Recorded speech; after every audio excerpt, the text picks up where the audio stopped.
ছাত্ৰ ছাত্ৰীসকল আজি আমি সমাধান কৰিব লৈছোঁ দশম শ্ৰেণীৰ কোৱাড্ৰেটিক ইকুৱেশ্যন চেপ্টাৰটোৰ দ্বিঘাত সমীকৰণ চেপ্টাৰটোৰ অনুশীলনী 4.1 কুৱেশ্যন নম্বৰ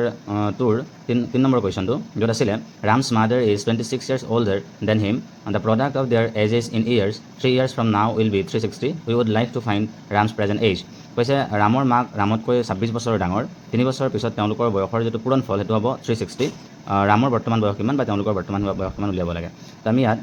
এজনৰ বয়সটো ধৰি লওঁ যেহেতু ৰামৰ বয়সৰ ওপৰত ডিপেণ্ড কৰি আছে ৰামৰ মাকৰ বয়সটো আমি ধৰি লওঁ যে ৰামৰ বয়স x বছৰ ৰামৰ বয়স যদি x বছৰ হয় তো ৰামৰ মাকৰ বয়স কিমান হ'ব মাকৰ বয়স হ'ব যেহেতু ৰামৰ মাক ৰামতকৈ 26 বছৰৰ ডাঙৰ তেতিয়াহ'লে হ'ব x + 26 years তাৰপিছত আকৌ কৈছে যে 3 বছৰৰ পিছত তেওঁলোকৰ বয়সৰ যিটো পূৰণ ফল সেইটো হ'ব 306 এতিয়া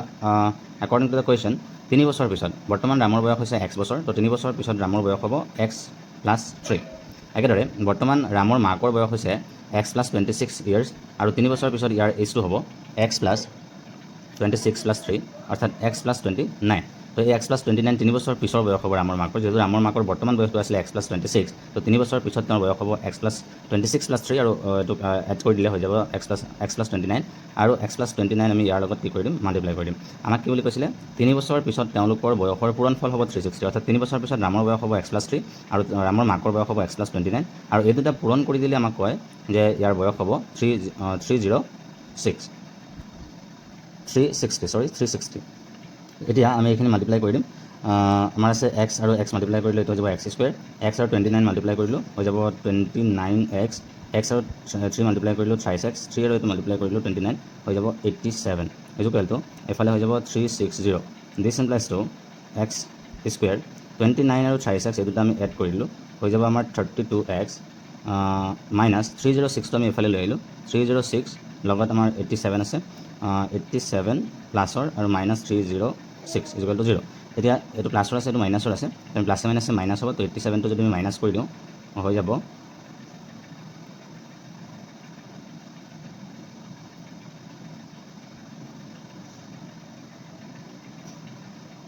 273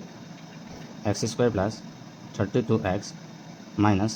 273 ইকুৱেল টু 0 এইটো আমি পাই গ'লোঁ আমাৰ এটা কোৱাড্ৰেটিক ইকুৱেশ্যনৰ যিটো ফৰ্মেট সেই ফৰ্মেটটো পাই গ'লোঁ ফৰ্মেটটো পাই যোৱাৰ পিছত এতিয়া আমি ইয়াক হেৰি কৰি দিম আমি ইয়াক উৎপাদক বিশ্লেষণ কৰি দিম ফেক্টৰাইজ কৰি দিম মধ্যপদ বিভাজন কৰি দিম আৰু মধ্যপদ বিভাজন কৰিলে আমি দেখিছোঁ ইয়াত এৰ ভেলু আছে 1 আৰু চিৰ ভেলু আছে 273 তো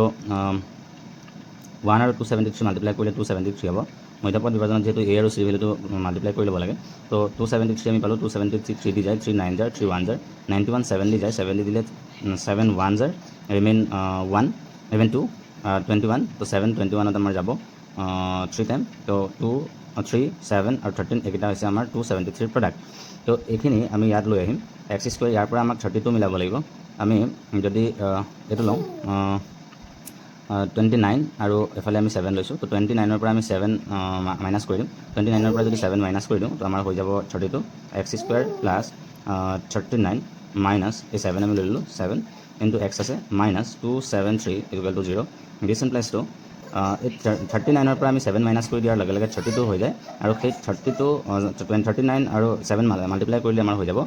273 এই দুটা আমি ছাবট্ৰেক্ট কৰি দিলে আমাৰ হৈ যাব 32 তো এতিয়া x স্কুৱেৰ প্লাছ এইটো হৈ যাব 39x minus 7x minus 273 equal to 0 this implies to এই দুটা আমি এতিয়া কমন ল'ম ইয়াৰ পৰা আমি x কমন ল'লে ইয়াত থাকি যাব x প্লাছ 39 আৰু এফালে মাইনাছ আমি 7 যদি আমি কমন লৈছোঁ তো মাইনাছ 7 কমন লোৱাৰ লগে লগে ইয়াত থাকিব x এইটো ইয়াত আহি যাব প্লাছ আৰু 273 পৰা আমি যেতিয়া 7 ৰাখি দিম তো 273 পৰা আমি 7 ৰাখি দিয়াৰ লগে লগে আমি লিখিছোঁ 3 আৰু 13 আছে তো 39 থাকিব 39 equal to 0 this implies to x plus 39 এই দুইটাৰ পৰা আমি এটা লৈ ল'ম x প্লাছ 39 আৰু এফালে আমাৰ থাকি যাব x মাইনাছ 7 ইকুৱেল টু 0 নাও আমি আইডাৰ কৰি দিম either x plus 39 equal to 0 আৰু এফালে হ'ব x minus 7 equal to 0 this implies to x equal এইটো হৈ যাব মাইনাছ 39 আৰু এইটো হৈ যাব x ইকুৱেল টু 7 তো আমি চাইড চেঞ্জ কৰিলে হৈ যাব 7 তো আমি যিহেতু ঋণাত্মক মান গ্ৰহণযোগ্য নহয় নেগেটিভ মান আমি একচেপ্ট নকৰোঁ কাৰণ এইজ কেতিয়াও নেগেটিভত যাব নোৱাৰে তাৰপিছত তেতিয়াহ'লে আমি ল'ম যে ৰামৰ যিটো এইজ আছিলে সেই এক্স আমি ধৰি লৈছিলোঁ যে ৰামৰ প্ৰেজেণ্ট এজটো আছিলে x years তো এক্সৰ ভেলু ওলাইছে 7 তো আমি গম পাইছোঁ ৰামৰ বৰ্তমান বয়স আছে 7 বছৰ আমাক এতিয়া উলিয়াব দিছিলে ৰামৰ প্ৰেজেণ্ট এজ কিমান তো আমি লিখিব পাৰোঁ এতেকে ৰামৰ বৰ্তমান বয়স 7 বছৰ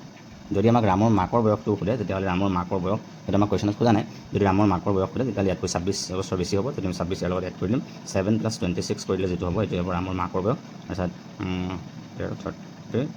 33 ইয়াৰ্ছ হ'ব ৰামৰ মাকৰ বয়স হ'ব 33 ইয়াৰ্ছ এইটো আছিলে আজি আমাৰ অংকটোৰ সলিউশ্যন পৰৱৰ্তী ভিডিঅ'ত আমি পিছৰ কুৱেশ্যনবিলাক লৈ আহিম থেংক ইউ